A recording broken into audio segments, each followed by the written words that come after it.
వక్ఫ్ సవరణ బిల్లును లోక్సభ ఆమోదించింది. బుధవారం లోక్సభలో ఈ బిల్లుపై సుదీర్ఘ చర్చ జరిగింది. దాదాపు 12 గంటల పాటు సాగిన సుదీర్ఘ చర్చ తర్వాత అర్ధరాత్రి స్పీకర్ ఓం బిర్లా బిల్లుపై ఓటింగ్ నిర్వహించారు. మొత్తం 282 మంది సభ్యులు అనుకూలంగా ఓటు వేయగా 232 మంది దీనిని వ్యతిరేకించారు. అలాగే గురువారం రాజ్యసభలో వక్ఫ్ సవరణ బిల్లును కేంద్ర మంత్రి కిరణ్ రిజిజు ప్రవేశపెట్టారు. దీంతో పాటు ది ముస్లమాన్ వక్ఫ్ రద్దు బిల్లు 2025ను కూడా ప్రవేశపెట్టారు. ఈ బిల్లుపై చర్చ కోసం రాజ్యసభలో సుమారు 8 గంటల సమయం కేటాయించినట్లు పేర్కొన్నారు. ఈ సందర్భంగా వక్ఫ్ బిల్లు పూర్వాపరాలను రాజ్యసభలో పార్లమెంటరీ మైనారిటీ వ్యవహారాల శాఖ మంత్రి కిరణ్ రిజిజు వివరించారు. రాజ్యసభలో ప్రస్తుతం 236 మంది సభ్యులు ఉండగా బిల్లు ఆమోదానికి 119 మంది సభ్యుల బలం అవసరం ఉంది. ఎన్డీఏకి రాజ్యసభలో 126 మంది సభ్యులు ఉన్నారు.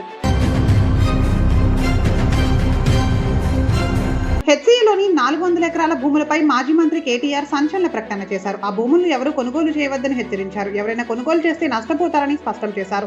బీఆర్ఎస్ అధికారంలోకి వచ్చాక కంచగచ్చిబౌలి భూములను తిరిగి స్వాధీనం చేసుకుంటామని, వాటిని గ్రీన్ జోన్ గా ప్రకటించి ఎకో పార్క్ గా తీర్చిదిద్దుతామని స్పష్టం చేశారు. వాటిని హైదరాబాద్ సెంట్రల్ యూనివర్సిటీకి కానుకగా ఇవ్వాలని కేసీఆర్ నిర్ణయించినట్లు వివరించారు.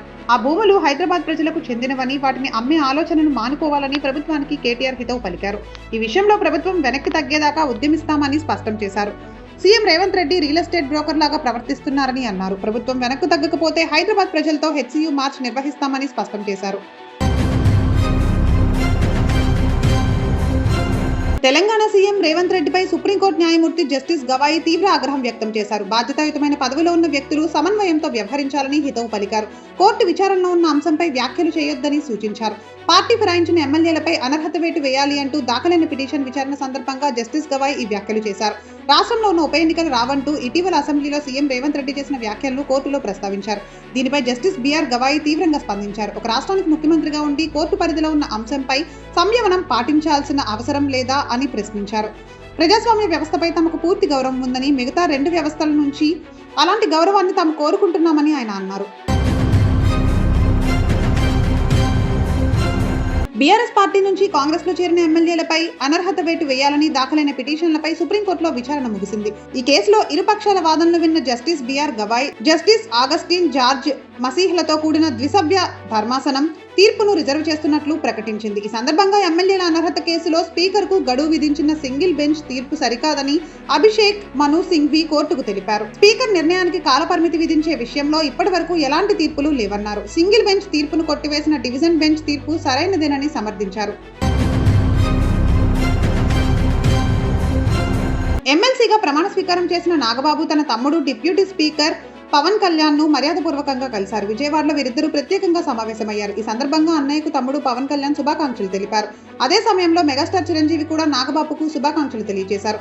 తమ్ముడు నాగబాబుకి అన్నయ్య, వదిన ఆత్మీయ అభినందనలు, ఆశీస్సులు తెలియజేస్తున్నామని ఎక్స్ వేదికగా రాసుకొచ్చారు. రాప్తాడు ఎమ్మెల్యే పరిటాల సునీత సంచలన ఆరోపణలు చేశారు. తన భర్త పరిటాల రవి హత్యలో జగన్ పాత్ర కూడా ఉందని ఆమె ఆరోపించారు. పరిటాల రవి హత్య కేసులో సిబిఐ జగన్ ను కూడా విచారించిందని గుర్తు చేశారు. ఇవాళ టీవీ బాంబు గురించి మాట్లాడుతున్న వారు కారు బాంబు గురించి కూడా మాట్లాడాలని వ్యాఖ్యానించారు. రాజశేఖర రెడ్డి సీఎంగా ఉన్న సమయంలో 45 మందిని హత్యకు గురయ్యారని ఆమె గుర్తు చేశారు. రాప్తాడులో తోపుదుర్తి సోదరులు ముఠా కక్షలను రెచ్చగొడుతున్నారని సునీత ఆగ్రహం వ్యక్తం చేశారు. ఓబుల్ రెడ్డి, మద్దెల చెరువు సూరి కుటుంబాలను ఫ్యాక్షనిజంలోకి లాగుతున్నారని విమర్శించారు. ఆదిలాబాద్ ఎయిర్పోర్ట్ కు కేంద్రం గ్రీన్ సిగ్నల్ ఇచ్చింది. దీనికి సంబంధించి భారత వాయుసేన అంగీకరించింది. భారత ఎయిర్ ఫోర్స్ నుంచి అనుమతులు రావడంపై జిల్లా వాసుల్లో హర్షం వ్యక్తమవుతోంది. ఆదిలాబాద్ విమానాశ్రయాన్ని అభివృద్ధి చేసి పౌర విమాన సేవలను అందుబాటులోకి తీసుకురావాలని తెలంగాణ రాష్ట్ర ప్రభుత్వం చేసిన అభ్యర్థనకు ఇండియన్ ఎయిర్ ఫోర్స్ పరిగణలోకి తీసుకుంది. పౌర విమానయానానికి ఎయిర్ ఫోర్స్ విమానాల రాకపోకలకు అనుగుణంగా జాయింట్ యూజర్ ఎయిర్ ఫీల్డ్ గా అభివృద్ధి చేయాలని వాయుసేన సూచించింది. పౌర విమానాల రాకపోకలకు అనువుగా రన్వే పునర్నిర్మాణం, పౌర టెర్మినల్, ఎయిర్ క్రాఫ్ట్ ఎప్రాన్, ఇతర మౌలిక వసతులను అభివృద్ధి చేయాలని తెలంగాణ R&B శాఖ స్పెషల్ చీఫ్ సెక్రటరీకి ఏఎఫ్ డైరెక్టర్ లేఖ రాసింది. సుప్రీంకోర్టు సంచలన ఆదేశాలు జారీ చేసింది. ఇక నుంచి న్యాయమూర్తులు కూడా తమ ఆస్తుల వివరాలు సుప్రీంకోర్టు వెబ్సైట్ లో పొందుపరచాలని స్పష్టం చేసింది. బహిరంగ ప్రకటన చేయడానికి ఇష్టం లేకపోతే ఖచ్చితంగా వెబ్సైట్ లోనైనా వెల్లడించాలని తెలిపింది. ఢిల్లీ హైకోర్టు న్యాయమూర్తి యశ్వంత్ వర్మ ఇంట్లో భారీగా నగదు దొరకడంపై దేశవ్యాప్తంగా తీవ్ర కలకలం రేపింది. ఈ పరిణామంపై సుప్రీం ధర్మాసనం కూడా చాలా సీరియస్ అయింది. ఈ క్రమంలో తాజాగా సర్వోన్నత న్యాయస్థానం సంచలన నిర్ణయం తీసుకుంది. ఏప్రిల్ 1న జరిగిన ఫుల్ కోర్టు సమావేశంలో ఈ నిర్ణయం తీసుకున్నట్లు స్పష్టం చేసింది. న్యాయపరమైన పారదర్శకతను పెంపొందించే లక్ష్యంతోనే ఈ నిర్ణయం తీసుకుంటున్నట్లు సుప్రీం ధర్మాసనం తెలిపింది. ప్రస్తుతం సుప్రీంకోర్టులో 30 మంది జడ్జిలు ఉన్నారు. వీరంతా ఆస్తుల వివరాలు వెల్లడించాలని తెలిపింది. ఈ నిర్ణయం భవిష్యత్తులో వచ్చే న్యాయమూర్తులకు కూడా వర్తిస్తోందని తెలిపింది.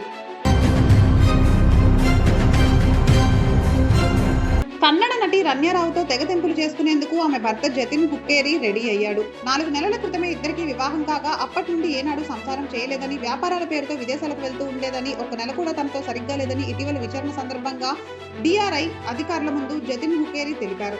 రన్యారావుతో విడాకులు ఇప్పించాలని న్యాయస్థానాన్ని కోరనున్నారు. ఈ మేరకు అతడు న్యాయవాదిని సంప్రదించినట్లు మీడియా సమావేశంలో జతిన్ తెలిపారు. గతేడాది నవంబర్ 27న జరిగిన వీరి వివాహానికి సీఎం సిద్ధరామయ్యతో పాటు హోంమంత్రి పరమేశ్వర్ కూడా హాజరయ్యారు. పెళ్లి చేసుకున్న నెలలోనే ఇద్దరి మధ్య విభేదాలు తలెత్తాయి. మాటిమాటికి వ్యాపారాలు అంటూ దుబాయ్ వెళ్తున్న రన్యారావుకు భర్త దూరంగా ఉంటున్నాడు. మేక్ అమెరికా గ్రేట్ అగైన్ విధానంలో భాగంగా అమెరికా అధ్యక్షుడు విదేశాలపై ప్రతీకార తారీఫ్లు అమల్లోకి వచ్చాయి. ఇప్పటికే విదేశాల నుంచి దిగుమతి అయ్యే వాహనాలపై 25% పన్ను విధించిన ట్రంప్ తాజాగా భారత్, చైనా సహా పలు దేశాలపై తారీఫ్లు విధిస్తూ ఆదేశాలు జారీ చేశాడు. భారత్పై 26%, చైనాపై 34% పన్నులు విధిస్తున్నట్లు ప్రకటించారు. ఈ ఆదేశాలు తక్షణమే అమల్లోకి వస్తాయని స్పష్టం చేశారు. ట్రంప్ తీసుకున్న ఈ నిర్ణయం కారణంగా అమెరికన్లకు వివిధ వస్తువుల ధరలు మరింత ప్రియంగా మారనున్నాయి. విదేశాల నుంచి దిగుమతి అయ్యే వాహనాలతో పాటు విడి భాగాలపై పన్ను విధించిన నేపథ్యంలో అమెరికాలో కార్ల ధరలు పెరగనున్నాయి. అలాగే దుస్తులు, షూస్, కాఫీ గింజల ధరలు పెరగనున్నాయి.